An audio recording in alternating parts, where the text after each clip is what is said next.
DMK నేత Udhayanidhi Stalin arrester తమిళ రాజకీయాల్ని షేక్ చేసింది. హీరోయిన్ త్రిషపై అసభ్య కామెంట్స్ చేశారన్న కేసులో ఆయన అరెస్ట్ చేశారు. కొన్ని గంటల్లోనే ఆయనకి మద్రాస్ హైకోర్టు బెయిల్ ఇచ్చింది. ఈ అరెస్ట్ ఎపిసోడ్ తమిళనాడుతో పాటు ఇండియా మొత్తం హాట్ డిబేట్ కి దారి తీసింది. ఒక్క కామెంట్, దానికి సీక్వెల్ గా ఒక్క అరెస్ట్, అంతే తమిళనాడు రాజకీయాలు ఒక్కసారిగా వేడెక్కాయి. నటి త్రిషని ఉద్దేశించి డిఎంకే నేత ఉదయనిధి స్టాలిన్ చేసిన వ్యాఖ్యలు రాష్ట్రంలో పొలిటికల్ తుఫాన్ సృష్టించాయి. ఈ వివాదంపై తంజావూరు పోలీసులు ఉదయనిధిని అరెస్టు చేయటం, కొద్ది గ్యాప్ లోనే మద్రాస్ హైకోర్టు ఆయనకు బెయిల్ మంజూరు చేయటం తమిళ రాజకీయాల్లో సంచలనంగా మారింది.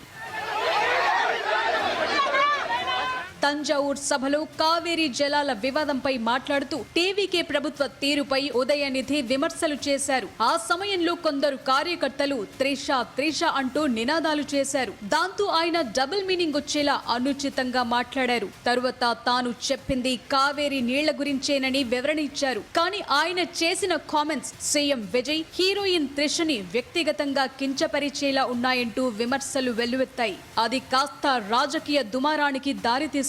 మహిళలను కించపరిచేలా ఉదయనిధి మాట్లాడారని, వెంటనే క్షమాపణలు చెప్పాలని మిగతా రాజకీయ పార్టీలు డిమాండ్ చేశాయి. టీవీకి మహిళా విభాగం పోలీసులకు ఫిర్యాదు చేయడంతో ఉదయనిధిపై కేసు నమోదైంది. చెన్నైలోని ఉదయనిధి నివాసంలో పోలీసులు ఆయన్ని అదుపులోకి తీసుకున్నారు. ఈ అరెస్టును వ్యతిరేకిస్తూ డిఎంకే శ్రేణులు పెద్ద ఎత్తున ఆందోళనకు దిగటంతో చెన్నైలో తీవ్ర ఉద్రిక్తత నెలకొంది. డిఎంకే లీగల్ టీం వెంటనే మద్రాస్ హైకోర్టును ఆశ్రయించింది. అత్యవసర విచారణ చేపట్టిన హైకోర్టు ఉదయనిధి స్టాలిన్ కు ఊరటనిస్తూ బెయిల్ ఇచ్చింది. ఎంక్వైరీ పూర్తవగానే పోలీసులు ఆయన్ని విడుదల చేయాలని స్పష్టం చేసింది. దాంతో ఉదయనిధిని రిలీజ్ చేశారు. ఇది పూర్తిగా రాజకీయ కక్ష సాధింపని, డిఎంకేని ఇరుకున పెట్టేందుకే కేసులు బనాయించారని ఆ పార్టీ నేతలు ఆరోపిస్తున్నారు. మరోవైపు మహిళల్ని కించపరిచేలా మాట్లాడిన ఉదయనిధి సారీ చెప్పాలని టీవీకే పాటు ప్రతిపక్ష పార్టీలు డిమాండ్ చేస్తున్నాయి.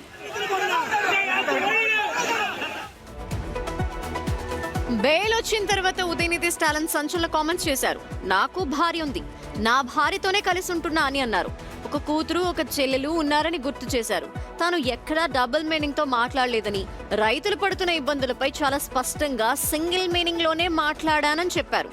తనని ఒక టెర్రరిస్ట్ లా ట్రీట్ చేశారని, CM Vijay pure diversion politics చేస్తున్నారని ఆరోపించారు.